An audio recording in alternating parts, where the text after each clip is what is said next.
Que le nom de notre Dieu soit loué et que Dieu puisse vous bénir tous selon la grandeur de sa miséricorde et la grandeur de son amour et de sa fidélité. Comme le frère le disait au début de la réunion, je crois que c'est notre dernière réunion ici, après le séjour que nous avons passé au milieu de vous. Et parce que, en ce qui me concerne, Dieu voulant, demain matin, je vais en Allemagne. Il y a des réunions que frère Jean-Lambert et frère Jean-Marc ont préparées à Bonn. Nous tiendrons demain dans l'après-midi et une autre réunion dimanche. Après la réunion de dimanche, je serai de retour ici pour attendre lundi tôt le matin vers 6h, 7h, quand l'avion est rentré en Afrique. Et je crois que je pourrais amener toutes vos salutations et votre chaleur en Afrique. Amen. Que Dieu soit loué pour cela. Je crois que pour ce soir, je ne serai pas long parce que moi, j'ai prêché quand même un temps ici. J'ai laisserai beaucoup de temps à mon frère Georges qui va nous prêcher la parole. Mais j'aimerais lire ensemble avec vous quelque chose dans la Bible. Dans le livre des Hébreux.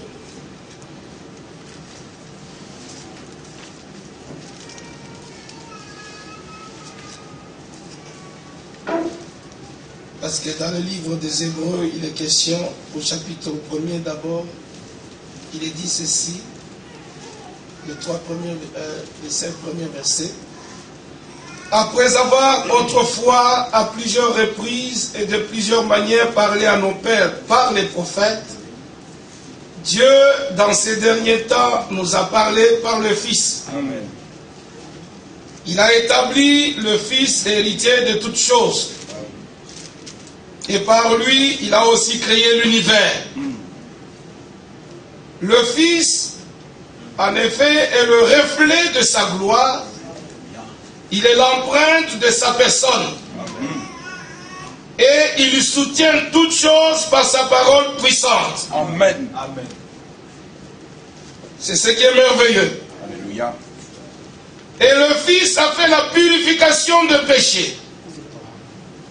Et s'est assis à la droite de la majesté divine dans les lieux très hauts. Amen. Il est devenu d'autant supérieur aux anges qu'il a hérité des noms plus excellents que le leur. Amen. Car aucun des anges, Dieu a-t-il jamais dit, tu es mon fils, je t'ai engendré aujourd'hui. Amen. En aucun ange. Parce que les anges n'ont pas été engendrés. Et encore, je serai pour lui un père, et il sera pour moi un fils. Amen. Et de nouveau, lorsqu'il introduit dans le monde le premier-né, il dit que tous les anges de Dieu l'adorent. Amen. La suite, vous pouvez le lire. Je suis au chapitre 2e. Verset 5. En effet, ce n'est pas des anges que Dieu a soumis le monde à venir dont nous parlons. Oh, quelqu'un a rendu quelque part ce témoignage. Qu'est-ce que l'homme pour que tu te souviennes de lui?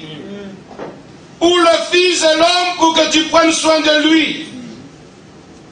Tu l'as abaissé pour un peu de temps au-dessous des anges. Tu l'as couronné de gloire et d'honneur. Et tu as mis toutes choses sous ses pieds. En effet, en lui soumettant toutes choses, Dieu n'a rien laissé qui ne lui soit soumis. Cependant, nous ne voyons pas encore maintenant que toutes choses lui soient soumises. Mais, celui qui a été abaissé pour un peu de temps dessous des anges, son nom c'est Jésus. Amen. Nous le voyons couronné de gloire et d'honneur à cause de la mort qu'il a soufferte. Ainsi, par la grâce de Dieu, il a souffert la mort pour tous. Amen.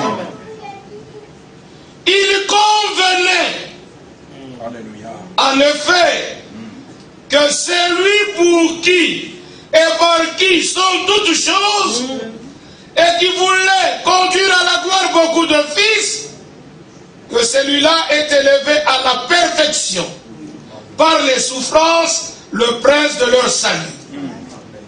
Car celui qui sanctifie et ceux qui sont sanctifiés sont tous issus d'un seul. Amen.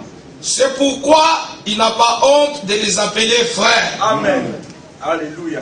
Nous pouvons déjà nous réjouir parce qu'il avait dit: j'annoncerai ton nom à mes frères. Amen. Alléluia. Le nom du Père, il l'a donné au Fils. Je te célébrerai au milieu de l'assemblée.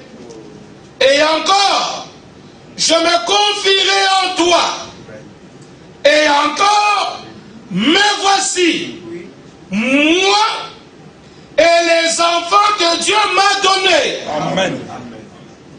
Nous sommes les frères de Jésus, mais nous sommes les enfants de Dieu. Amen.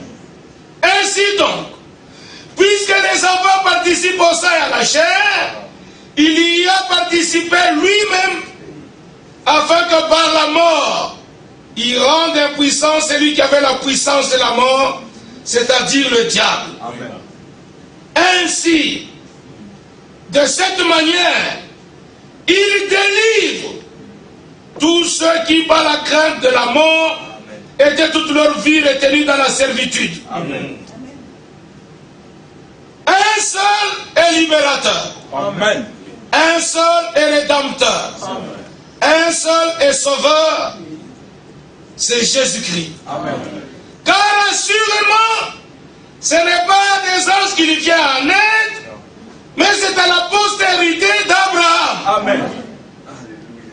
En conséquence, il a dû être rendu semblable en toutes choses à ses frères, dans le but qu'il y soit un souverain sacrificateur miséricordieux et fidèle dans le service de Dieu.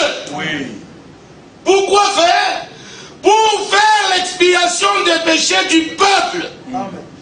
Car du fait qu'il a souffert lui-même, Oui. et qu'il a été tenté, il peut secourir ceux qui sont tentés. Amen. C'est dans le sens qu'il a le pouvoir. Il a la puissance de délivrer ceux qui sont tentés. Chapitre 5. En effet, tout souverain sacrificateur, pris du milieu des hommes, est établi pour les hommes dans le service de Dieu. C'est afin de présenter des offrandes et des sacrifices pour les péchés. Il peut y avoir de la compréhension pour les ignorants et les égarés.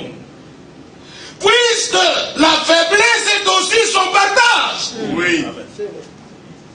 Et c'est à cause de cette faiblesse qu'il doit offrir des sacrifices pour ses propres péchés, comme pour ceux du peuple. Amen.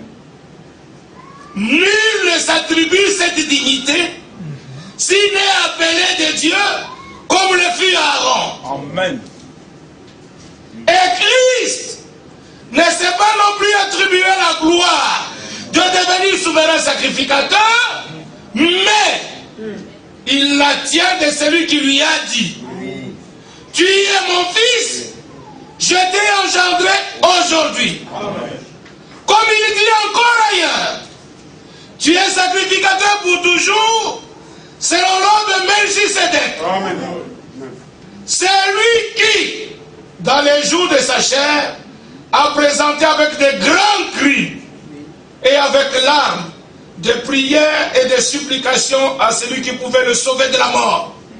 Vous allez vous référer à Matthieu 26. Et il a été exaucé à cause de sa piété. Alléluia. Il a appris, Oui. bien qu'il soit fils, l'obéissance par les choses qu'il a souffertes. Amen. Amen. Après avoir été élevé à la perfection, il est devenu, pour tous ceux qui lui obéissent, Amen. l'auteur d'un salut éternel. Amen. Nous avons beaucoup à dire là-dessus. je marque une pause. Sheila. Nous avons beaucoup à dire là-dessus. Et des choses difficiles à expliquer. C'est parce que vous êtes devenus lents à comprendre. Vous, en effet, qui depuis longtemps devrez être des maîtres, vous avez encore besoin qu'on vous enseigne les principes élémentaires des oracles de Dieu. Vous en êtes venus avoir besoin de lait et non d'une nourriture solide. Or, quiconque en est au lait n'a pas l'expérience de la parole de justice, car il est un bébé. Mais la nourriture solide est pour les hommes faibles. Pour ceux dont le jugement est exercé par l'usage à discerner ce qui est bien et ce qui est mal. Amen. Merci Seigneur. C'est pourquoi, laissant les éléments de la parole de Dieu, c'est-à-dire les choses élémentaires, tendons à ce qui est parfait. Amen. Sans poser de nouveau le fondement du renoncement aux œuvres mortes. Ça, c'est le lait. La foi en Dieu, la doctrine des baptêmes, l'imposition des mains, la résurrection des morts et du jugement éternel. C'est le lait. C'est ce que nous ferons si Dieu le permet. Oui. Parce que le lait est aussi bien aussi dans la vie. Mais tendons à ce qui est parfait. Amen. Car il donne ce qui est parfait. Il est impossible que ceux qui ont été une fois éclairés, qui ont goûté le don céleste, Amen. qui ont eu part au Saint-Esprit, Amen. ils ont goûté. Ils ont goûté la bonne parole de Dieu et la puissance du siècle à venir. Et qui sont tombés, sont encore renouvelés et amenés à la repentance. Les méditer 1 Corinthiens chapitre 10. Puisqu'ils crucifient pour leur part le Fils de Dieu et l'exposent à l'ignominie. La suite lisait, mais moi je lis directement au verset 9. Quoique nous parlions ainsi, bien-aimés, nous attendons, pour ce qui vous concerne, des choses meilleures et favorables au salut. Amen. Car Dieu n'est pas injuste pour oublier votre travail et l'amour que vous avez montré pour son nom, ayant rendu et rendant encore des services aux saints. Nous désirons que chacun de vous montre le même zèle pour conserver jusqu'à la fin une pleine espérance, en sorte que vous ne vous relâchiez point et que vous imitiez ceux qui par la foi et la persévérance héritent les promesses. Amen. Il tombe vers ce qui est parfait, c'est la nourriture solide. Lorsque Dieu fit la promesse à Abraham, ne pouvant jurer par un plus grand que lui, il jura par lui-même.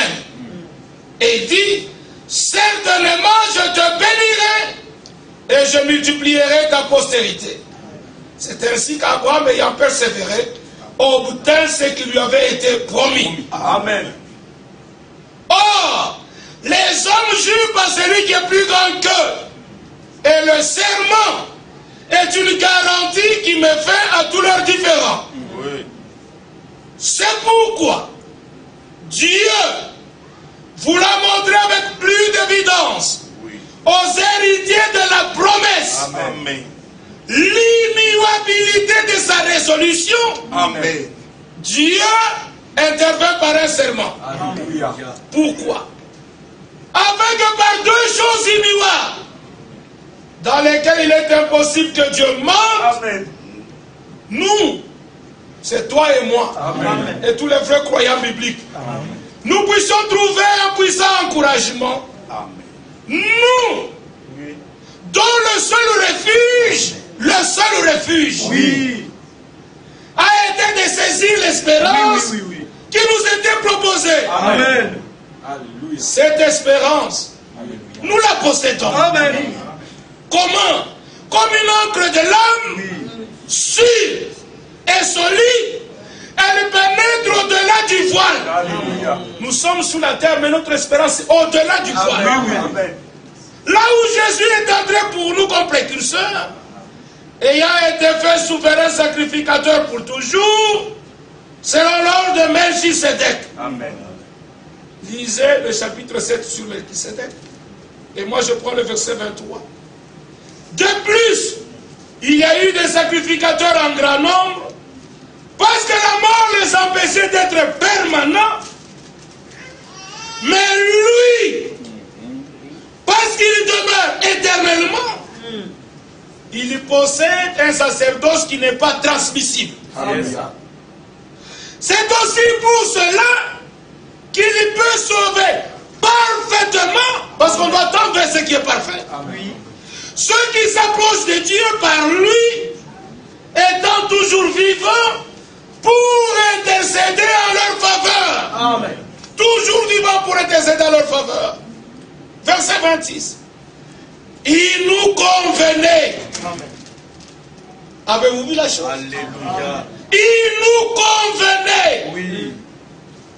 Certainement, en effet, d'avoir un souverain sacrificateur comme lui.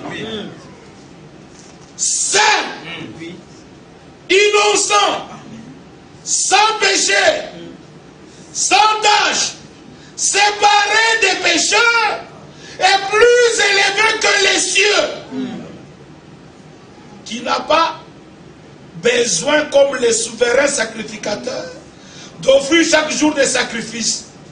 D'abord pour ses propres péchés, ensuite pour ceux du peuple, car ceci, lui, il l'a fait une fois pour toutes en s'offrant lui-même. Amen. En effet, la loi établit souverain sacrificateur des hommes sujets à la faiblesse. Mais la parole du serment, Amen. du chapitre 6, qui a été fait après la loi, cette parole établit le Fils qui est parfait pour l'éternité. Amen. Le point capital de ce qui vient d'être dit, c'est que nous avons un tel souverain sacrificateur qui s'est assis à la droite du trône de la majesté divine dans les cieux, comme ministre du sanctuaire et du véritable tabernacle, qui a été dressé par le Seigneur et non par un homme. Tout souverain sacrificateur est établi pour présenter des offrandes et des sacrifices. Il est donc nécessaire que celui-ci ait aussi quelque chose à présenter. Amen. S'il était sur la terre, il ne serait même pas sacrificateur. Puisque là sont ceux qui présentent les offrandes selon la loi. Il célèbre un culte image et ombre des choses célestes, comme Moïse en fut divinement averti lorsqu'il allait construire le tabernacle. Et soin lui fut-il dit de tout faire d'après le modèle qui t'a été montré sur la montagne. Amen. Mais maintenant, il a obtenu un ministère d'autant supérieur qu'il est le médiateur d'une alliance plus excellente qui a été établie sur les meilleures promesses. Amen. Alléluia. Alléluia. Que Dieu fasse simplement grâce. Parce que nous avons été prédestinés à être ses enfants par adoption. Amen. Par le moyen de Jésus-Christ. Nous devons connaître une croissance dans l'esprit. Nous relisons dans Luc 2, Jésus était né, il était un enfant emmailloté dans la crèche. Et quand nous évoluons, on nous dit que l'enfant croissait en pleine sagesse et en pleine stature. Et après on nous le montre à 12 ans, dans le temple, défiant les grands rabbins. Et on nous le montre un peu plus loin, à 30 ans, lorsqu'il commença son ministère. C'est ainsi que nous aussi, que Dieu fasse grâce. Que ceux qui sont réellement nés de Dieu, qu'ils connaissent une croissance dans l'esprit. C'est pourquoi Jean écrit, je vous écris, petits enfants, parce que vous connaissez celui qui est dès le commencement, parce que vos péchés vous sont pardonnés. Je vous écris, jeunes gens, parce que vous avez vaincu le malin. Je vous écris, père, parce que vous, étant déjà majeurs, vous connaissez celui qui est dès le commencement. Au commencement était la parole. Et la parole était avec Dieu. Et la parole était Dieu. Que Dieu nous fasse grâce et qu'il nous bénisse dans les richesses de la parole qu'il a révélée dans ce temps. Qu'il vous bénisse tous encore une fois dans le saint nom de Jésus-Christ. Amen. Amen.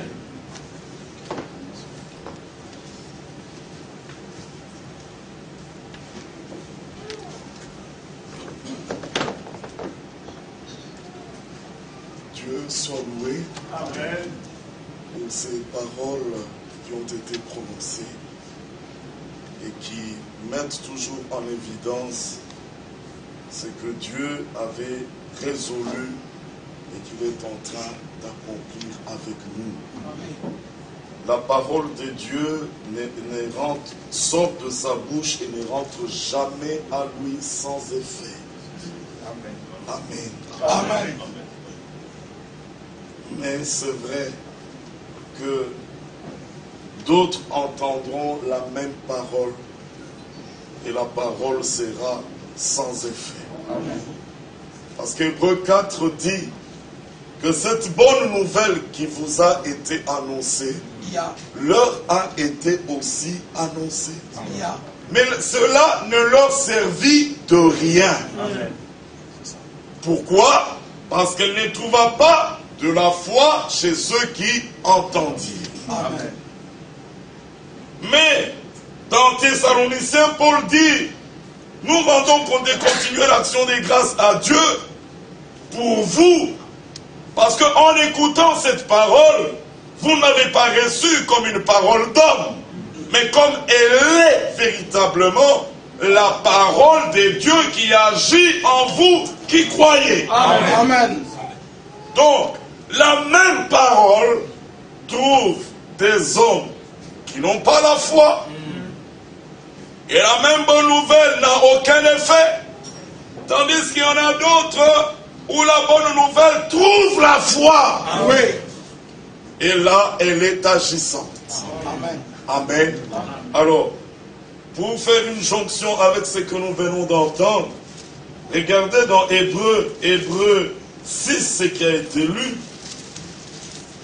Et je me souviens de ce que frère Didier disait un jour, le problème, c'est le problème du terrain qui reçoit.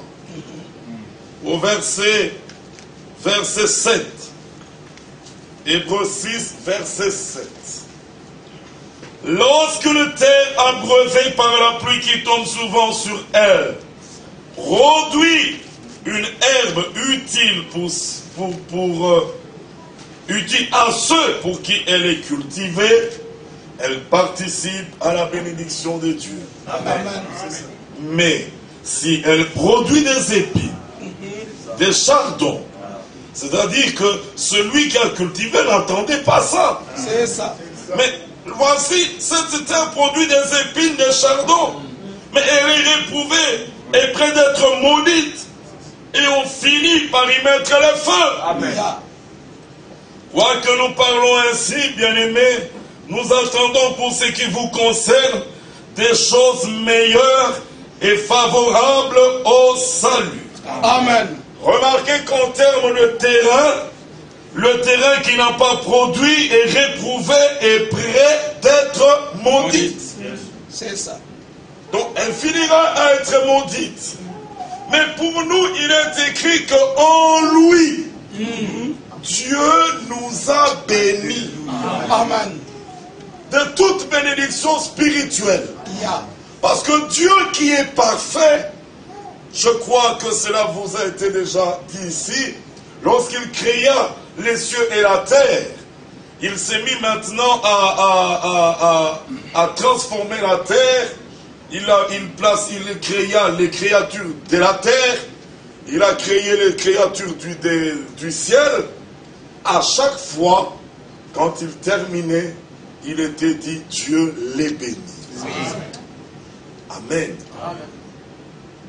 Quand il arrive sur la terre, il crée les poissons et tout ce qui se meut dans les eaux, il les bénit. Mais quand il arrive aux animaux des champs, les bétails, les reptiles, cette catégorie-là, il ne les bénit pas. C'est ça. Mais il saute cette étape et quand il arrive à l'homme, il créa l'homme qui était homme et femme, il est béni. Amen. Est-ce que Dieu a oublié? Non. Est-ce que Dieu s'est trompé? Non. Mais non. Parce que lui ne tâtonne pas. Non. Quand il pose un acte maintenant, c'est en connaissance de ce qui viendra. Amen. La Bible dit, c'est par sa pression. Oui. Qui nous a élus. Alléluia. Pour que nous devenions des enfants obéissants. Amen. Oui. La présence de Dieu ne se trompe pas. Non. Quand il n'a pas béni cette catégorie, c'est parce que dans son plan, il savait oui. que lorsque le péché entrera, la malédiction devait être prononcée sur l'une de ses bêtes. C'est ça. Pas sur l'homme. Sur l'une de ses bêtes. Amen.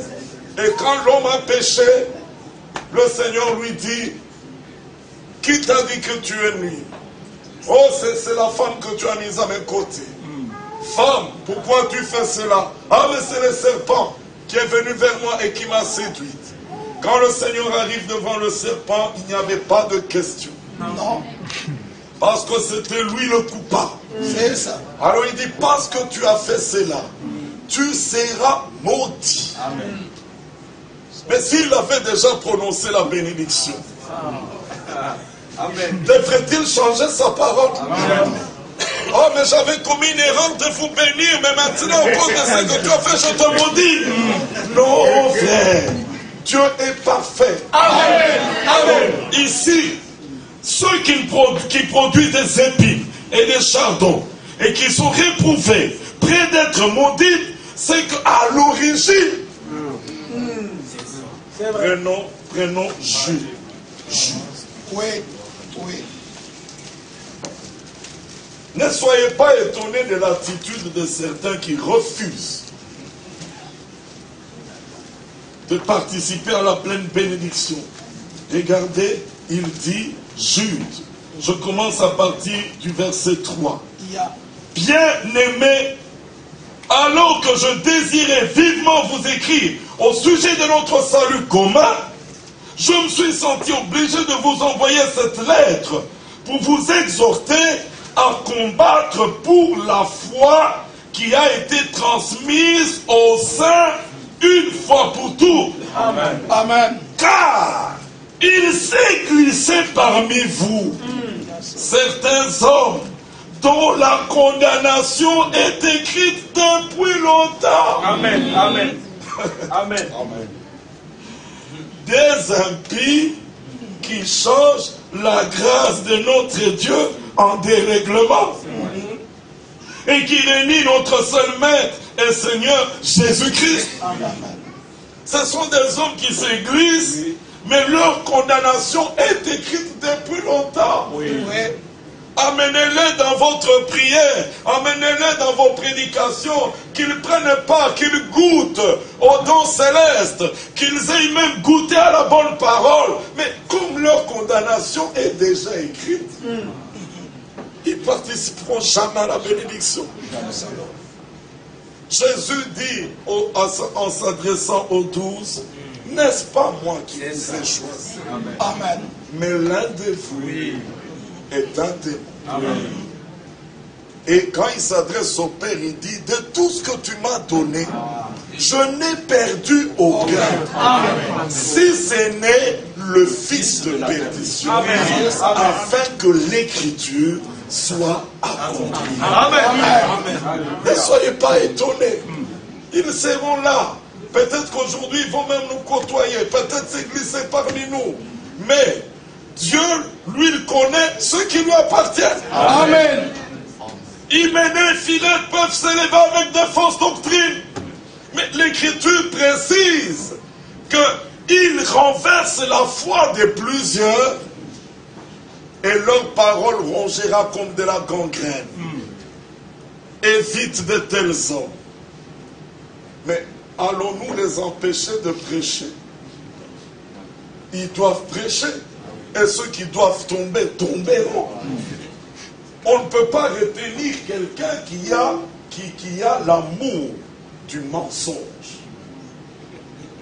On ne peut pas le retenir. La Bible dit, parce qu'ils n'ont pas eu l'amour de la vérité, Dieu leur donne même une puissance d'égarement. Alors vous vous étonnerez qu'un frère qui est à vos côtés, qui disait amen à la parole, qui croyait au message, mais qu'est-ce qui se passe aujourd'hui? Vous essayez de l'aider pour le ramener, mais il a reçu une puissance pour s'égarer. Vous ne pourrez pas l'aider. Amen. Elle doit tomber. Alors, en parlant de Hyménée et Philette, Paul précise, c'est dans 2 Timothée, chapitre 2, il dit, regardez, verset 16, et évite les discours vains et profanes, car ceux qui les tiennent avanceront toujours plus dans l'impiété, et leur parole rongera comme la gangrène. De ce nombre sont Hyménée et Philette, qui se sont détournés de la vérité.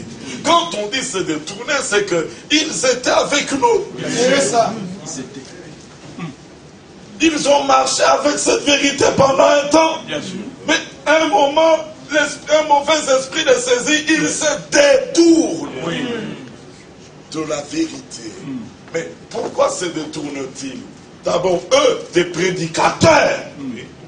Mais il y a aussi parmi les auditeurs des hommes qui, ayant la démangeaison, d'entendre des choses agréables, détourneront leur oreille de la vérité. C'est ça. Et ils se donneront une foule de docteurs. C'est ça. Alors, quand il faut qu'il y ait une profondeur qui répond à la profondeur. Alors, il y en a qui ont la démangeaison d'entendre. Alors, il faut qu'il y ait des prédicateurs qui répondent à cette profondeur. Nous n'allons pas les empêcher qu'ils fassent ce qu'ils doivent faire. Alors, il dit, leur parole rongera comme de la gangrène, de ce nombre sont Hyménée et Philette, qui se sont détournés de la vérité, disant que la résurrection est déjà arrivée. Et qui renverse la foi de quelques-uns. Il y avait un groupe qui, eux, ne croyaient pas que la résurrection existe. C'était les Sadducéens. Jamais la résurrection ne peut pas exister. Mais l'autre groupe disait, non, nous croyons à la résurrection des morts. Mais voilà que de ce groupe s'élèvent des hommes qui disent que cette résurrection-là est déjà arrivée. Ça devient encore un problème. Verset 19. Néanmoins, le solide fondement posé par Dieu subsiste. Amen. Avec ces paroles qui lui servent de sceau. Quelle parole! C'est-à-dire qu'Hyménée, Philette, qu'ils soient nombreux, qu'ils fassent des campagnes, qu'ils parlent à la télévision, à la radio pour entraîner de beaucoup derrière eux, la parole du Seigneur subsiste. Le Seigneur connaît. Amen. Ceux qui lui appartiennent. Amen. Amen. C'est terminé. Quand le Seigneur connaît, ne vous inquiétez pas pour ceux qui sont connus de Dieu. Amen. Le Seigneur prend soin et ces hommes ici, ils peuvent venir même dans le message, lire les mêmes brochures, mais dans les brochures, il y a des points difficiles à comprendre. Alors Pierre dit, vous pouvez remarquer la sagesse que Dieu a donnée à Paul, qui est exprimée dans toutes les lettres qu'il écrit, dans lesquelles il y a des points difficiles à comprendre, dont les âmes ignorantes et mal affermies tordent les sens, comme celui des autres écritures, pour leur propre perdition. Mais ces choses difficiles étaient des choses scellées, comme il avait été dit à Daniel. Daniel disait, mais Seigneur, j'ai vu ces choses, mais je ne comprends pas. Le Seigneur dit, c'est pas à toi de comprendre. Toi écris ces choses et tiens-les secrets. Mais au temps de la fin, ceux qui auront de l'intelligence, ils liront et ils comprendront. Amen. Et la connaissance augmentera. Alléluia. Et quand la connaissance augmente, c'est pas pour que vous deveniez des professeurs. Non. C'est pas pour que vous ayez une double tête. Moi je connais. Moi je connais les prophéties de l'heure. Moi je connais l'explication de cette trompette, de cette coupe. Le problème c'est quel a été l'impact de cette connaissance dans ta vie. Oui. Quel a été l'impact? Tu deviens orgueilleux, c'est que tu n'étais pas sous la bonne influence. C'est ça. Parce que la connaissance enfle et tu prends l'orgueil. Mais c'est vrai, lorsqu'on voit toute l'excellence de ces révélations, on a tendance à s'enorgueillir. Mais Paul, qui était un prophète, qui était un apôtre, il dit, lorsque vous lisez ce que j'ai écrit, vous pouvez vous représenter l'intelligence que j'ai. Mais alors, à cause de l'excellence de ces révélations, j'allais m'enorgueillir. Mais le Seigneur, pour m'empêcher de m'enorgueillir, Alléluia. il m'a mis une écharpe à la chair. Un ange de Satan. Pour souffleter ma chair. J'ai prié 3 fois. Le Seigneur, éloigne-le de moi. Le Seigneur m'a répondu. Alléluia. Ma grâce. Amen. Alléluia. Donc, si le Seigneur ne nous aide pas, vous irez dans une connaissance qui enfle d'orgueil. Mais celui qui est sous la bonne révélation, cette connaissance le rend humble. Parce que Paul dit dans Romains, je ne voudrais pas, frère, que vous ignorez ce mystère. Alléluia. Pour que vous ne vous regardiez point comme sages aux côtés d'Israël. Donc, quand ces choses nous sont amenées à notre connaissance, c'est pour que nous ne nous regardions pas, que nous ne nous glorifions pas de nos œuvres, que nous ne nous regardions point comme sages par rapport aux autres qui ne connaissent pas. On n'est pas plus intelligent, on n'est pas meilleur qu'eux, mais ici c'est Dieu qui a voulu. Alléluia. Le même Dieu là cache ces choses. Vous imaginez un peuple qui est en train de vouloir comprendre, le Seigneur vient fermer la Bible et il lui arrache. Tu ne sais pas, toi tu ne peux pas connaître. Tu as caché ces choses aux sages et aux intelligents. Mais quand il rencontre des hommes comme Abraham, alors qu'il voulait aller à Sodome, il dit, mais cacherai-je Abraham, c'est que je vais faire là-bas. Mais non, Abraham est un bien-aimé. Je dois le. Alléluia. Et il y a des hommes sur la terre devant qui le Seigneur se sent obligé de. Alléluia. Amen. Oui. Alléluia. Amen. Quand tu connais, tu dis, Seigneur, comme Marie disait, mon âme t'exalte, parce que tu as baissé tes regards sous la bassesse de ta servante. Je ne suis rien, mais c'est toi qui as voulu. Je ne suis pas intelligent, mais toi tu m'as fait connaître. Alléluia. Alors, là, nous revenons dans Daniel. Il dit, alors, quand la connaissance augmentera, regardez la suite, plusieurs seront purifiés. Oui. Blanchis, épurés. Voilà les résultats. Amen. Alléluia. Et puis juste après, mais les méchants, ils iront, mais ne comprendront pas. Et ils avanceront toujours plus dans l'impiété. Là où Dieu a donné la parole, il y aura des hommes dont la condamnation est déjà écrite. qui vont se faire passer pour des vrais hommes de Dieu, qui vont prétendre mieux comprendre les choses. Alors les voilà qui apparaissent comme des spécialistes. Alors ils viennent avec des spécialités. C'est ça. Nous, on n'a pas de spécialité. C'est ça, frère. Nous ne voulons pas nous détourner de la simplicité de Christ. Amen. Restons avec cette simplicité. Alors, nous devons reconnaître la grâce que Dieu nous a faite. Nous devons prendre conscience de la position bénie qu'il nous a donnée. Et là, nous reconnaissons que nous sommes la partie de terre qui produit le bon fruit, le bon résultat, afin de prendre part à la bénédiction. Pourquoi cela? Parce qu'avant la fondation du monde, il nous a déjà bénis. Amen.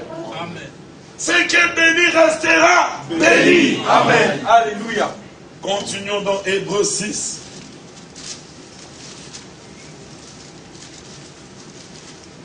Hébreux 6, verset 11. Nous désirons que chacun de vous montre le même zèle pour conserver jusqu'à la fin une pleine espérance. Pourquoi? Parce que ce qu'on voit, peut-on encore l'espérer? Mais ce qu'on ne voit pas, c'est encore... Regardez, ça c'est dans Romains 8. Oui.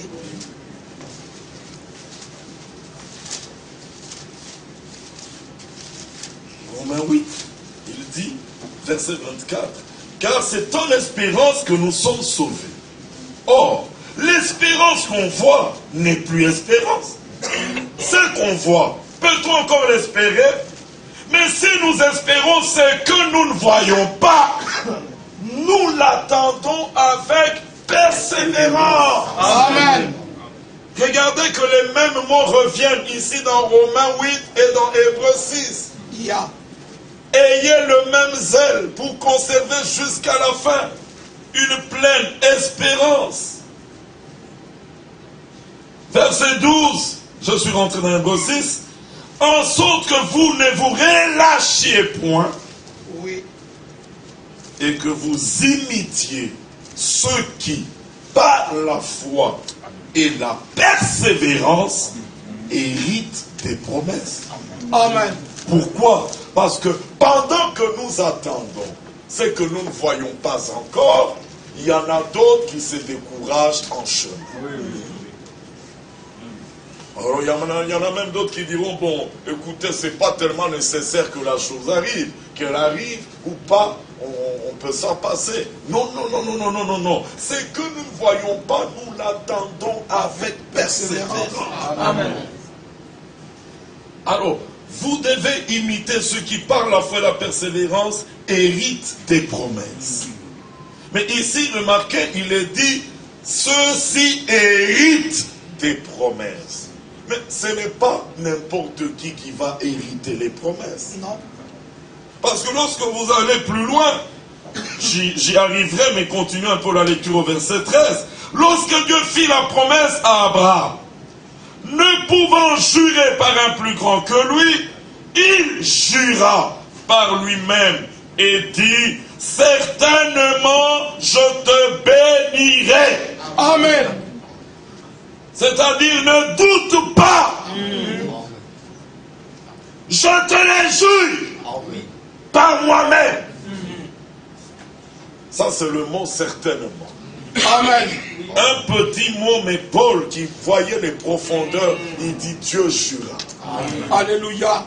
Et c'est ainsi qu'Abraham, ayant persévéré, obtint ce qui lui avait été promis. Ça, c'est Abraham. Maintenant, qui sont les autres qui viendront aussi après, qui pourront aussi persévérer et obtenir ce qui était promis? C'est pas n'importe qui. Quand vous descendez encore, on vous dit au verset 18, verset 17, c'est pourquoi Dieu, voulant montrer avec plus d'évidence aux héritiers de la promesse. Amen. Alléluia. pas à n'importe qui, aux héritiers de la promesse. Amen. Alors, qui sont ces héritiers? Quand vous allez dans Galates,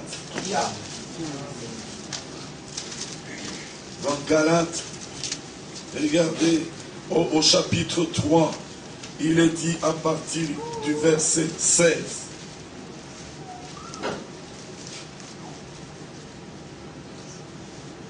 Oh, les promesses ont été faites à Abraham et à sa postérité. Il n'est pas dit aux descendants et aux postérités comme s'il y en avait plusieurs, mais comme s'il s'agit d'une seule. Et à ta postérité, c'est-à-dire à Christ. Amen. Voilà à qui la promesse avait été faite, Abraham et à sa postérité. Amen. Au verset 29.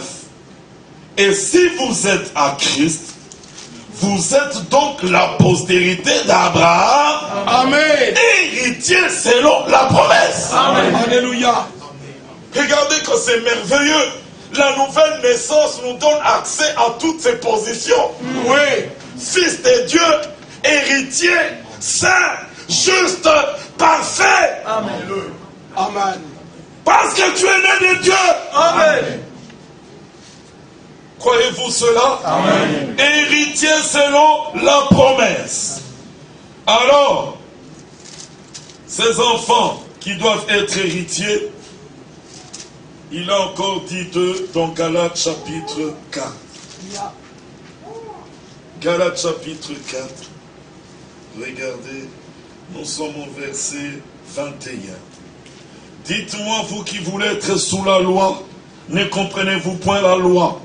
Car il est écrit qu'Abraham eut 2 fils, un de la femme esclave et un de la femme libre. Mais celui de l'esclave naquit selon la chair. Et celui de la femme libre naquit en vertu de la promesse. Amen.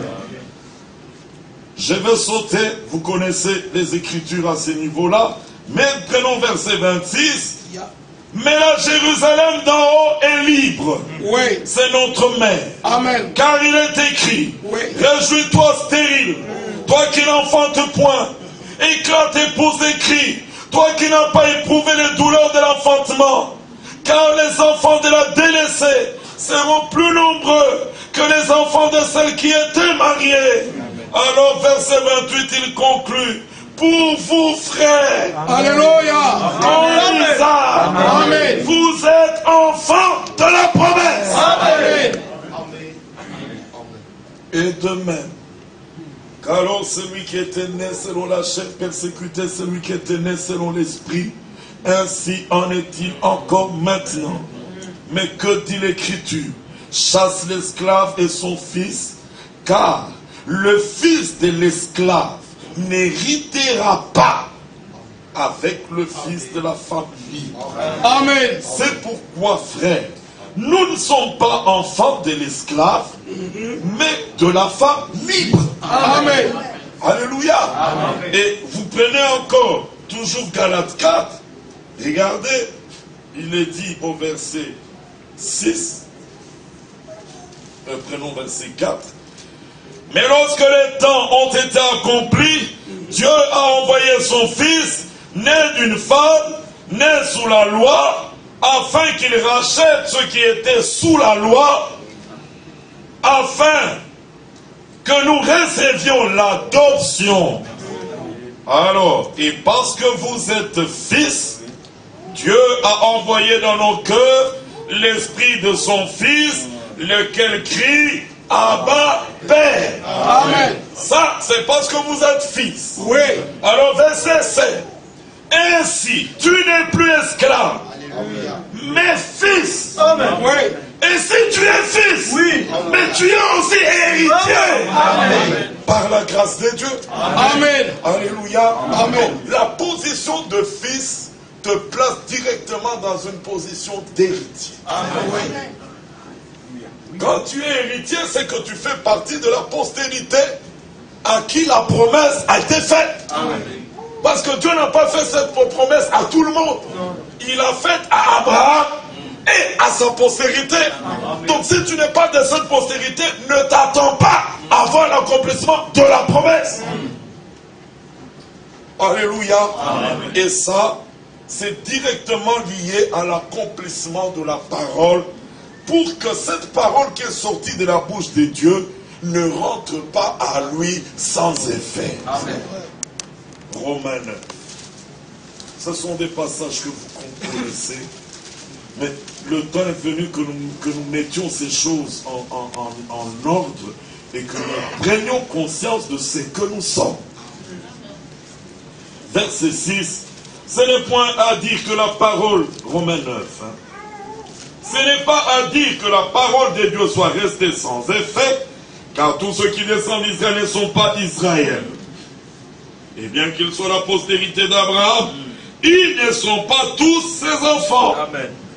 Mais il est dit, c'est ça qui est capital, il a été dit, en Isaac, tu auras une postérité appelée de ton nom. C'est-à-dire ton nom Abraham. Il faudra que dans la suite de temps, qu'on voie apparaître la postérité d'Abraham. Amen. Il dit, verset 8, c'est-à-dire que ce ne sont pas les enfants de la chair qui sont enfants de Dieu, mais que ce sont les enfants de la promesse qui sont regardés comme la postérité. Amen. Amen. Alléluia. Amen. Et là, nous voyons directement Galates chapitre 4. Oui. Abraham eut deux fils. Oui. Un, celui de la femme esclave, naquit selon la chair. Oui. Mais c'est ce qui est écrit ici. Ce ne sont pas les enfants de la chair qui sont enfants de Dieu. Mais celui de la femme libre naquit en vertu de la promesse. Amen. Là, Isaac est notre modèle. Amen. Vous aussi comme Isaac. Amen. C'est-à-dire comme Isaac est né en vertu d'une promesse, nous aussi, nous naissons en vertu d'une promesse. Amen. S'il n'y avait pas la promesse de l'heure, nous serions des catholiques, des protestants, des méthodistes, des presbytériens, aveuglés, séduits, tout ce qu'on peut dire. Zélés pour des traditions de nos pères, mais parce qu'il y avait une promesse. Alléluia. Je vous enverrai Élie. Amen. Ça c'est pour aujourd'hui. Amen. Mais vous allez jusqu'au temps de l'enlèvement. Jésus-Christ est retenu au ciel jusqu'au temps du rétablissement de toutes choses. Amen. Ce rétablissement-là, Dieu l'avait anciennement parlé par la bouche de ses saints serviteurs, les prophètes. Amen. Mes frères, vous voulez jouer, vous voulez imiter, vous voulez blaguer avec cette restauration qui est très sérieux pour Dieu, au point qu'il en a parlé à l'avance. Amen. Par la bouche de ses saints serviteurs et les prophètes. Amen. Vous pensez que Dieu va changer? Non. Vous pensez que Dieu va échouer? Non. Oh non, frère. Il ne s'agit pas du programme de notre église. Non. Il ne s'agit pas du programme de Krefeld. Oh, ils ont un centre missionnaire à Krefeld et qui leur a dicté ces choses. Non, frère. Non. Ce sont des choses que Dieu avait anciennement. Amen. Amen. Et Pierre qui était en même temps prophète, parce qu'il voyait le jour du commencement où la gloire du Saint-Esprit était là, parfaite. Tout était correct. Mais au moment où la chose commence, lui, il annonce que cette chose qui a commencé tombera. Oui. Et il faudra attendre le rétablissement. Amen. Parce qu'il était prophète. Il voyait. Et quand Jésus, lui, il vient, parce qu'il était le Fils de l'homme, il voit le ministère de Matthieu 24, 45. Oui. Il dit, mais quel est ce serviteur fidèle? Lui, le Fils de l'homme, il voit. Oui. Qui peut dénigrer cet âge, frère? Ceux qui disent d'où viennent que les temps passés étaient meilleurs que les nôtres parlent sans sagesse. C'est ça. Ils parlent sans révélation. Laissez-moi vous dire, et je crois que c'est la vérité, cet âge est le meilleur de tous les âges. Amen. Parce que ce que Dieu va manifester aujourd'hui, Certes, c'est vrai par des hommes faibles comme toi et moi. Parce qu'on a tendance à se comparer à Pierre, à Paul. On dit, mais si ces hommes étaient consacrés comme ça dans leur temps, les choses étaient plus ou moins faciles. Ils étaient pêcheurs de poissons, les autres bergers. Hein, ils pouvaient se consacrer. Mais nous, dans notre temps, les choses sont plus difficiles. Oh, mais c'est vrai. L'Esprit avait expressément dit que dans les derniers jours, les temps seront... Amen. Ce sont ces jours ici plus difficiles. Alors frère Branham dit, pourquoi Dieu a-t-il choisi ces temps, cet âge mauvais, difficile? Pourquoi a-t-il choisi cet âge? Il veut prouver à Satan que l'ève du dernier âge de ce temps ne tombera pas comme l'ève dans les jardins d'Éden. Mettez-la dans la condition la plus difficile. Mais Dieu va prouver aujourd'hui. Et ça sera une victoire totale. Alors c'est pas des hommes faibles, des hommes qui ne méritent pas, que Dieu va démontrer sa gloire. Et il dit encore, les dominations et les autorités connaîtront aujourd'hui par l'Église la sagesse infiniment variée de Dieu. Alors frères, soyez heureux de vivre cet âge. Soyez heureux frères, parce que lorsqu'il prédestinait, ça veut dire qu'il fixe les bornes, il fixe les circonstances, il fixe le temps où tu vas vivre, où tu vas manifester la partie du plan. Mais quand il regarda le dernier âge, il dit, mais là, c'est pas des blagues.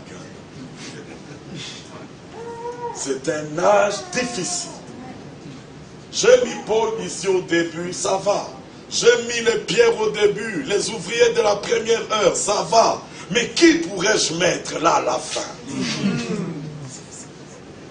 Parce que là, il faut des héros, des vainqueurs, qui soient capables d'avoir la vision d'elle, pour regarder d'abord à ce qui était au commencement.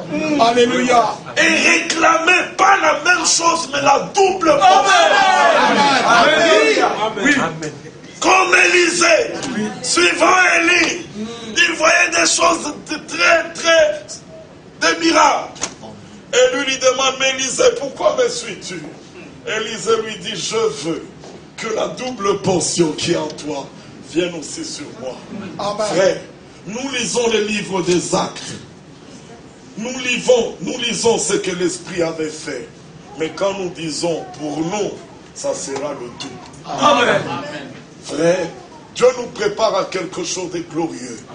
Et ça, vous devez reconnaître ce qui se passe maintenant. Et les enfants de la promesse sont nés en vertu de la promesse et ils vivent leur temps pour des promesses qui doivent s'accomplir. Amen. Alléluia. Nous vivons pour des promesses. Tant que ces promesses ne sont pas encore achevées, arrivées, nous n'aurons pas achevé notre tâche sur la terre. Voilà pourquoi nous sommes là. Mais aux côtés des enfants de la promesse, il y a cette catégorie des enfants qui sont nés selon la chair. Et Galates montre pourquoi Paul s'adresse à ces Galates. Vous qui voulez être sous la loi, parce que vous prenez les commandements, vous voulez mettre cela en pratique. Mais il précise que la loi ne procède pas de la foi. La loi ne réclame pas la foi. La loi réclame des œuvres. Et celui qui ne mettra pas ces choses en pratique sera maudit. Mais la foi, la justice de la foi, elle réclame d'abord la foi. Amen. Et il y avait une petite phrase cachée dans les prophètes que Luther avait découvert quand les catholiques avaient trompé les hommes. Amen. Une petite phrase. Amen. Mon juste vivra par la foi. Amen. Amen. Tout est là. Alléluia. Mon juste, pas les justes des églises. Mon juste à moi vivra par la foi. Oh, sans la foi, pas de vie. Oui. Amen. Sans la foi, pas de miracle. Amen. Sans la foi, pas de transformation. Amen. Sans la foi, pas de sanctification. Amen. Sans la foi, pas de perfection. Amen. Il a communiqué cette foi à des hommes. Que nous sommes, vous et moi. Vous qui croyez, l'honneur est pour vous. Alléluia. Alléluia. Alléluia. Alors, regardez comment il a montré ces choses. Je suis en train de parler des Galates. Aux côtés de ces enfants, il y avait celui qui était né selon la chair. Qui était celui-là? Vous le connaissez, c'est Ismaël. Qui était Ismaël? Ismaël était le produit de l'impatience et de l'interprétation de la promesse. Parce qu'on ne sait plus attendre, on interprète la promesse et on produit un résultat. C'est ça Ismaël. Il est né selon la chair, c'est-à-dire, voyons que Dieu traîne. Les hommes mettent en contribution leur capacité. Sarah dit à Abraham, comme moi je suis incapable, prends un gars. Elle est féconde. Et toi aussi tu es encore fort, on aura un enfant. On va le considérer comme l'enfant promis. Jusqu'à quand entendrons-nous? Voici moi j'ai vieilli, en tout cas, sois sûr, je n'aurai plus jamais d'enfant. Abraham, la Bible dit, il écouta la voix de sa femme. Et puis Ismaël est né. Quand le Seigneur vient parler encore à Abraham que lorsque cet enfant viendra, Abraham dit, oh mais quel enfant viendra? Moi je l'ai déjà eu. Qu'Ismaël vive devant ta face. C'est-à-dire, toi tu avais promis, tu as traîné, nous on a fabriqué, alors accepte ce que nous on a fabriqué. Oui. Le Seigneur dit, quoi? Comment l'as-tu eu alors que moi je ne t'ai pas encore donné? Tout don parfait descend d'en haut. Père de lumière. Alléluia. Chez qui il n'y a ni ombre de variation. Chez lui c'est parfait. Amen. Alors, lui n'a pas donné le parfait. Vous, vous fabriquez et vous dites, Seigneur, qu'Ismaël vive devant ta face. Le Seigneur dit jamais. Celui que moi j'ai promis sortira de Sarah. Amen. Amen. Sarah, ta femme. Je ne peux pas changer ma parole. Je n'accepterai pas ce que vous avez fabriqué. Attendez ce que j'ai promis. Amen. Oui. Sarah dit, ah, qu'on attende encore. Jusque quand? Quand la chose était encore possible, je ne l'ai pas eu. Souviens-toi, Abraham, j'avais quel âge? 65. Mais maintenant, j'en ai combien? 90. Et tu m'as marié, j'étais déjà stérile. On a espéré que la médecine allait résoudre ce problème, mais là, même là, à cet âge, c'est impossible. Le Seigneur aime que les choses deviennent impossibles. Pour que lorsque la chose arrivera, on reconnaisse que ça c'est Dieu. Alléluia. Amen. Donc quand vous commencez à vous plaindre, ah, c'est impossible, on ne verra pas, le Seigneur dit, bon, là, c'est bon. Parce qu'ils vont voir de quoi je suis capable. Alléluia. Alléluia. Amen. Alors, nous les enfants de la promesse, quand la chose est déjà écrite, sautez, discutez, tenez vos séminaires et conférences pour contredire. Quand c'est écrit, c'est écrit. Amen. Cela nous suffit. Oui. Oh mes frères, qu'est-ce qui vous rassure? C'est écrit. Oui. Alléluia. Mes frères, vous croisez les bras là, regardez comment les autres sont dans l'ambiance, comme les 400 prophètes de Baal. Quelle ambiance aux côtés d'Élie. Il dit, c'est écrit. Amen. Et Pierre, qui connaissait l'importance de l'écriture, ces jours-là, après la Pentecôte, il se tient devant des multitudes et il leur dit, cet homme Jésus, que vous avez crucifié, vous l'avez livré à la mort par la main des impies. Mais il est réellement mort. Mais cet homme, il était impossible que la mort le retienne. Amen. Amen. Pourquoi? Parce que ses disciples sont allés prier? Non. Ses disciples sont allés jeûner? Non. Car David, oui, Alléluia, avait déjà dit Amen. De lui, oh, tu ne permettras pas que ton sein voie la corruption. Amen. Jésus était né dans un corps corruptible. Oui. Et tu ne laisseras pas mon âme dans les séjours de mort. Il dit, mais ce David, vous connaissez même là où il a été enterré.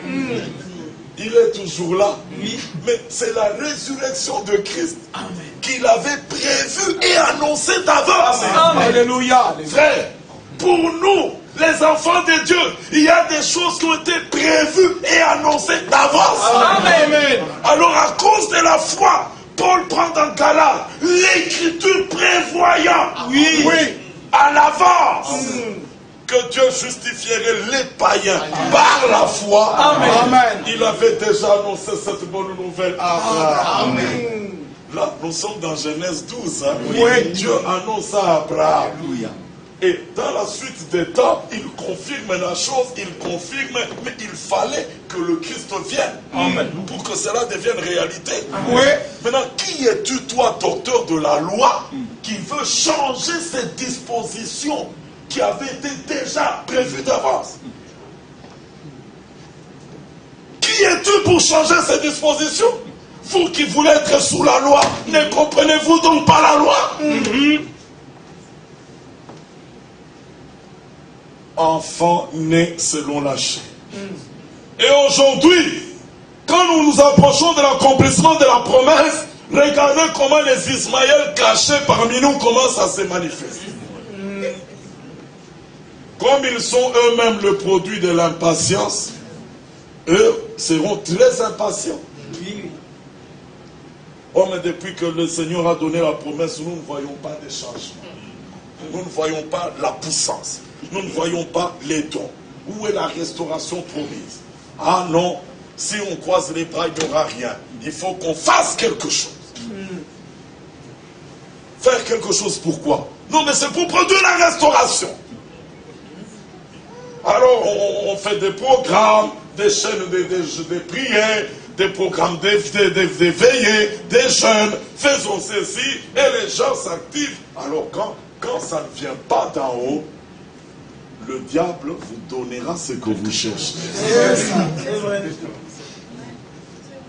Vous allez sentir des onctions, vous allez sentir des chaleurs dans les cœurs, vous allez parler des langues des Nigériens, vous allez dire c'est ça de parler en langue, et vous allez faire des choses, et vous allez voir des colonnes de feu, vous dites vraiment la colonne de feu parmi nous, et vous allez faire beaucoup de choses, parce que vous êtes des Ismaël. Mais nous, parce que nous sommes le produit de la promesse, on doit attendre. Amen. Alléluia. Jusqu'à ce que la réalité vienne. Amen. Alléluia. Comme Abraham, notre père, avait persévéré, après avoir accompli la volonté de Dieu, il a obtenu ce qui était promis. Nous avons les mêmes capacités. Amen. Croire comme Abraham, Amen. Entendre comme Abraham, Amen. Persévérer comme Abraham, Amen. Et obtenir ce qui était promis. Amen. Amen. Alors Jésus regarde les pharisiens qui disaient notre père c'est Abraham. Il dit, mais si Abraham était votre père, vous feriez les œuvres d'Abraham. Amen. Je vous ai dit la vérité que j'ai entendue de mon père, mais vous ne la recevez pas. Cela, Abraham ne l'a pas fait. C'est ça. Abraham ne l'a pas fait. Alors, cette postérité-là que Dieu attendait, qui devait porter le nom d'Abraham, mais finalement, elle viendra ou elle ne viendra pas? Mais il fallait que un paraisse. C'était Jésus-Christ. Matthieu 1:1, généalogie de Jésus-Christ. Fils de David, fils de Dieu, mais on précise, fils d'Abraham. Amen. Alléluia. Amen. Et quand Jean-Baptiste regarde les pharisiens, il leur dit, oh, qui vous a appris à fuir la colère à venir. Ne vous glorifiez pas en disant, nous sommes fils d'Abraham. Car de ces pierres que vous voyez, Dieu peut susciter des enfants à Abraham. Amen. De quelle pierre parlait-il? Mais c'est nous les païens. Amen. Alors Israël avait les promesses, Israël avait les cultes, Israël avait le temple, Israël avait les patriarches. Mais au temps où la bénédiction devait venir, regardez qu'il y a eu un changement. Par la croix, le salut est d'abord passé chez les païens. Oui. Et Israël qui attendait n'a rien eu. Il a été aveuglé. Comme cela fut démontré par la bénédiction des enfants de Joseph, Ephraïm et Manassé. C'était Manassé qui méritait la bénédiction des premiers-nés. Et Jacob dit à Joseph, amène-moi tes enfants. Comme Joseph connaissait que c'est Manassé le premier, il devait placer Manassé à la main droite de Jacob. Et placer Ephraïm à la main gauche de Jacob. Mais quand ces enfants ont été présentés, Jacob tend ses bras et ses bras se croisent. Amen. Alléluia. Amen. Les bras se croisent. C'est-à-dire, la bénédiction des premiers-nés qui devait tomber sur Manassé est passée sur Ephraïm. Ephraïm qui ne méritait pas. Alléluia. Amen. Il n'avait pas droit.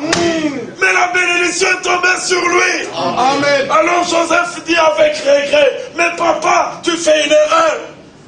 Jacob dit, laisse faire, c'est Dieu. Amen. Amen. Regardez, Alléluia. Galates 3. Oui. Galates 3. Il dit ceci, verset 13. Christ nous a rachetés de la malédiction de la loi, étant devenu malédiction pour nous, car il est écrit, maudit est quiconque est pendu au bois, afin que la bénédiction d'Abraham ait pour les païens son accomplissement en Jésus-Christ, et que nous recevions par la foi l'Esprit qui avait été promis. Amen. Pendu au bois, ceux qui devaient aller à Israël et passer chez les païens. Amen. Alléluia. Et la Bible dit, par leur chute, le salut est devenu accessible aux païens. Amen. Frère, c'est le plan de Dieu. Oui. Nous n'avons rien fait. Nous n'avons pas prié mieux qu'Israël pour dire non, Seigneur, viens nous donner d'abord, eux peuvent attendre. Non, c'était le plan de Dieu. Amen.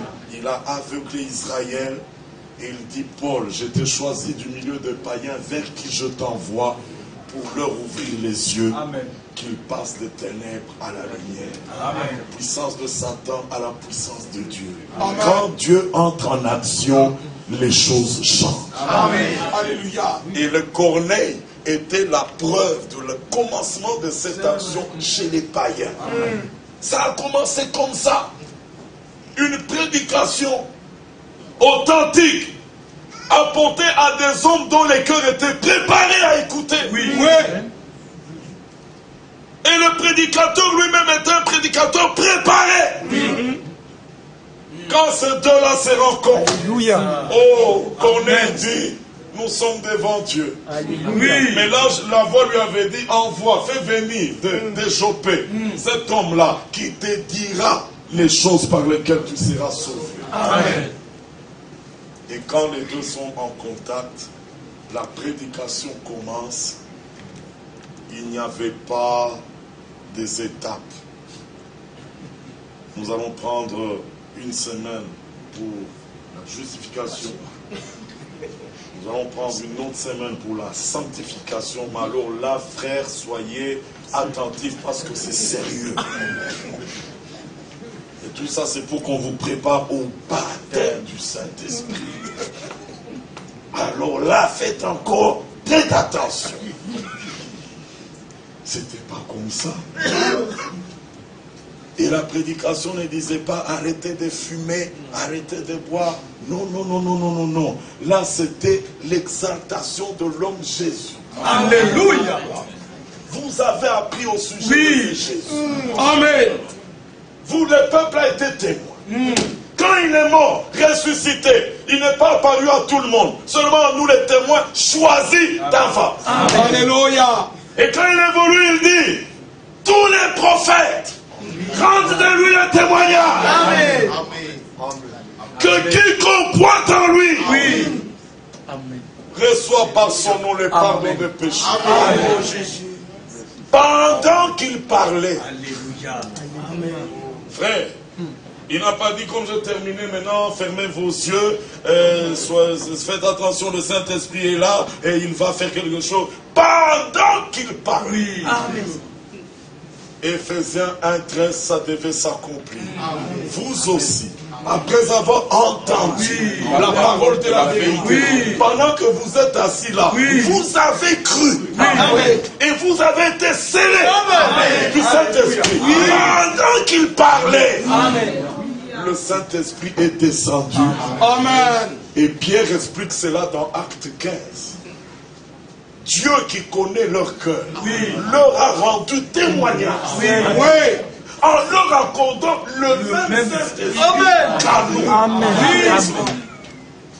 D'abord moi, ça c'est dans Acte 11, qui étais-je pour empêcher Dieu de le faire? C'est ça. Moi-même j'étais surpris. Mais c'est Dieu qui leur a rendu. Alors pourquoi voulez-vous mettre sous le coup des disciples un fardeau que ni nous ni nos pères n'avons pu porter? Parce que c'est par grâce que nous croyons être sauvés. Alléluia. Quand la vie entre, le Saint-Esprit scelle la parole auquel tu as cru.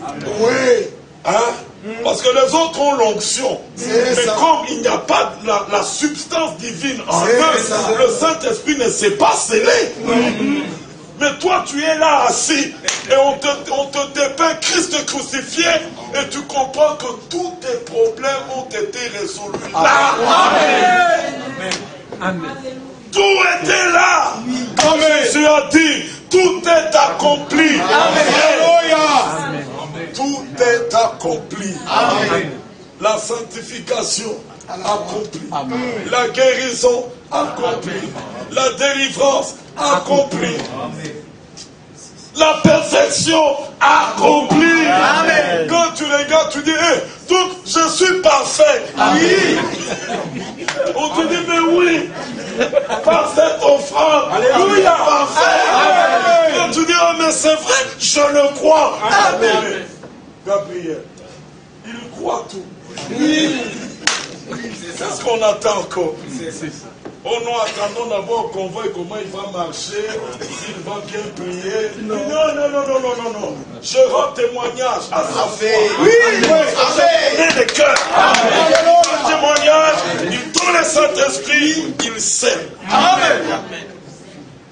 Alors il est dit, n'attristez pas le Saint-Esprit par lequel vous avez été scellés pour le jour de la rédemption.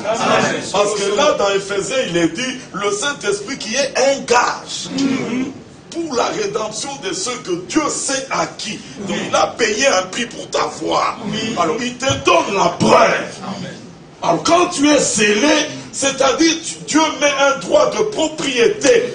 Ça, c'est à moi. Satan, touche tout ce que tu veux, mais celui-ci est à moi. Oui. Amen. Et tel qu'il est là, il est lié pour le jour de la rédemption. Amen. Ça veut dire, quoi qu'il t'arrive en chemin, Alléluia. Dieu est responsable Amen. de te faire parvenir là. C'est ça. Amen. Sinon, le sceau a trompé. Oui. Sinon, le sceau est faux. Oui. Alors, je vais être lié à ce jour-là par le sceau du Saint-Esprit. Là, je me repose. Amen. Maintenant, le Seigneur dit, si mon juste tombe 6 fois, 7 fois, je le relève. Amen. Alléluia. Vous avez compris? Amen. Il tombe 6 fois. Mais qui est-il? Mon juste. Amen. Oui.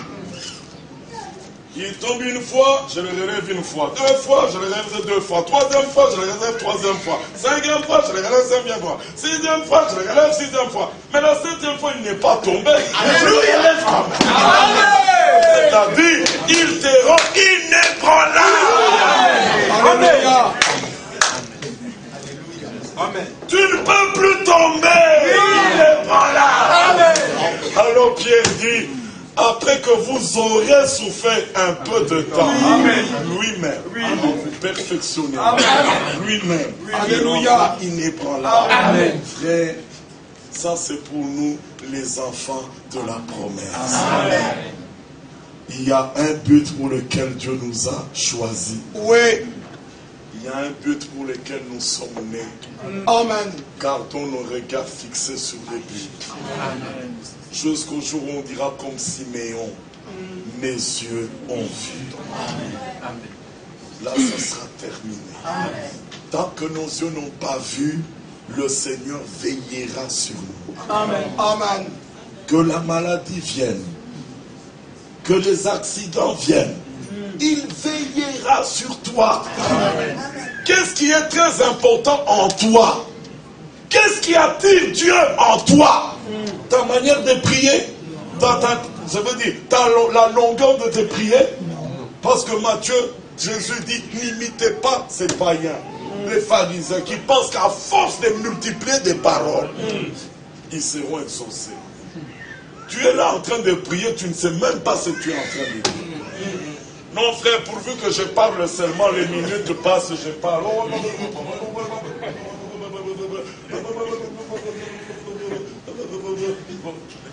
Qu'est-ce que tu dis? C'est pas ça qui attire Dieu. Non. Ce qui attire Dieu, c'est la substance de sa parole en toi. Amen. Là, tu deviens très, très important. Partout où tu vas, il veille sur toi. Amen. Si un lion veut t'attaquer comme David, il dit, hey, David a une promesse. Ne le touche pas. Quand le lion ose, c'est le lion qui meurt. Alléluia. Un lion sans promesse. Amen. Nous marchons dans cette génération des hommes ayant une promesse. Amen. Rien ne nous arrêtera. Croyez-le et avancez. Alléluia. Avancez, frère. Amen. Et le Seigneur veillera. Amen. Il y a des livres qui ne sont même pas importants à lire.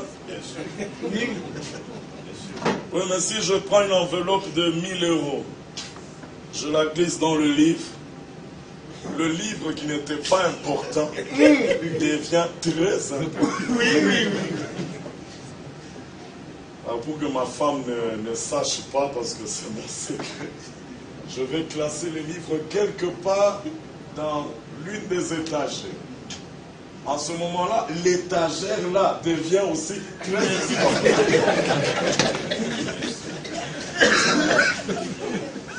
Et là où se trouve ton trésor, là sera ton cœur. Partout où il a mis sa parole, le cœur de Dieu est là. Amen. Où est Georges? Qu'est-ce qu'on veut faire à Georges maintenant? Il veille sur toi. Alors quand j'ai classé ça là-bas, chaque fois que je reviens le soir à la maison, ah bonsoir chérie, moi ça va, bon reste d'abord là. Quand j'approche, premier coup d'œil sur l'étagère, Et sur l'étagère, il y a un rayon de livres. Oui. Et dans les rayons de livres, il y a un livre. Et je passe. Oui. Et je passe. Et je passe. Et puis un jour, je reviens. Je trouve, ma femme a eu l'initiative de mettre de l'ordre et elle a changé le classement. Dès que j'entre là, le livre n'est plus là. Qu'est-ce qui s'est passé? Elle a changé le classement. Et puis je l'appelle Annie. Parce qu'Annie, c'est le nom de ma femme. Annie Dessus. Dis, où sont les livres qui étaient là? Je dis bien, où sont les livres qui étaient là? Vous pensez vraiment que je cherche les livres?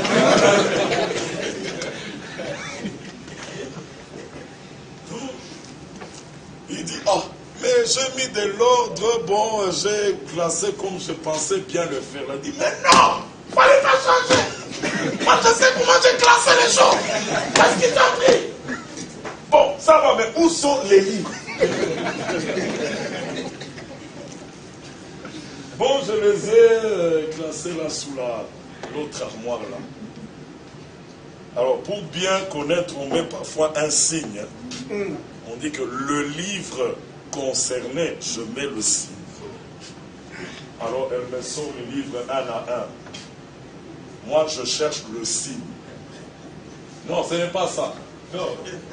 Il y avait plusieurs livres. Elle me donne là, je cherche le signe. Non, c'est pas ça. Elle donne l'autre. Quand je vois le signe, il dit, ah, ok. Bon, mais il y en a d'autres ici qui disent, oh, laisse ça. On va voir ça après. Voilà, parce qu'il a trouvé le livre. Oui. Mais quand il dit, ah, bon, tu peux sortir d'abord. Je te rappellerai après. Il ferme la porte et quand il ouvre, l'enveloppe n'y est pas. Oh! Allez! Mais où est l'enveloppe? Oh, mais comment tu cherchais les livres? Maintenant c'est devenu l'enveloppe. Oui, il y avait l'enveloppe. Oui, je crois qu'il y a une enveloppe qui est tombée là. Mais ça a pris tellement de la saleté. Et la femme tient ça avec une pincette là. Je crois que c'est ça, n'est-ce pas? Il dit, donne un peu. Quand il tient, il dit, oui, c'est ça. Il dit, mais maman, tante, c'est trop sale, Il dit, ah! Il met dans sa poche. Il dit, mais comment tu peux mettre quelque chose de sale comme ça? Dans son cœur, il dit, si tu savais ce qu'il y a dedans. Si tu savais ce qu'il y a dedans, ça vaut même mieux que la veste que j'ai portée. Allez, maintenant, sort. Quand il sort, il ouvre, l'argent est là. Voilà comment un homme sait prendre soin de son trésor. Amen. Mais la Bible dit, nous portons en nous, Alléluia, dans des vases de terre, un trésor précieux. Oui. C'est Dieu lui-même qui a donné. Oui. Alors nous marchons sur la terre, portant en nous la parole de vie. Amen. Oui. Frère, le Seigneur veillera sur nous. Amen. Parce que nous devons atteindre le but. Amen. Israël est sorti de l'Égypte. Le but, c'était la terre promise. Oui. Mais pour ce but-là, il fallait d'abord que le Pharaon les libère. Il fallait traverser la mer Rouge. Il fallait traverser le désert. Mais Dieu, pour garantir leur marche du début à la fin, ce ne sont pas les miracles qui ont fait fléchir le Pharaon. Ce ne sont pas les miracles qui ont fait fléchir Pharaon. Il fallait un agneau immolé. Amen. Alléluia. Amen. Quand l'agneau a été immolé, terminé, la délivrance était possible. Amen. Les miracles ne sauvent pas. Oui. Mais croire au sacrifice de Golgotha, c'est ça qui sauve. Amen. Alléluia. Amen. Et ce sacrifice-là était l'unique et suffisant pour leur garantir tous les voyages. Amen. La sortie, la marche et l'entrée dans la terre promise. C'était suffisant. Et quand ils sont sortis, le Seigneur lui-même a ouvert le chemin. Quand ils arrivent dans les déserts, ils ont eu besoin d'eau à boire. Le Seigneur lui-même était le rocher qui donnait de l'eau à boire. Amen. Ce rocher-là, eux, ils pensaient que c'était un rocher naturel. Ils pouvaient se dire, mais d'où vient cette eau? Peut-être qu'il y a des tuyaux en bas. Alors puisons de l'eau, mais quand on reprendra la marche, comment fera-t-on? Peut-être qu'il faut faire des réserves. Ils ont cherché des bidons pour faire des réserves. Mais lorsque la marche a repris, ils ont commencé à regretter le rocher qui va rester. Ils avançaient en disant, oh, mais où trouverons-nous encore de l'eau en abondance comme ici? Nos réserves ne suffiront pas. Mais pendant qu'ils avançaient, le rocher s'est mis à les suivre. Amen. Pour leur garantir le voyage. Amen. Amen. Et Paul écrit, ils buvaient un rocher spirituel qui les suivait. Ce rocher était Christ. Alléluia. Quand ils ont eu faim, la manne est tombée du ciel. Quel grand miracle! La manne tombe du ciel, l'eau sort du rocher, on a traversé la mer Rouge. Mais frère, tous ces miracles-là n'étaient pas la finalité. Non. Le but n'était pas traverser la mer Rouge. Le but n'était pas manger la manne dans les déserts. Le but c'était que leurs pieds foulent le sol de la terre promise. Amen. Mais pour y arriver, il fallait des miracles en chemin. Tout ce qui vous manquera, il donnera. Amen. À cause du but. Amen. Mais ne perdez pas le but devant vous. Amen. Dieu peut vous bénir. Ne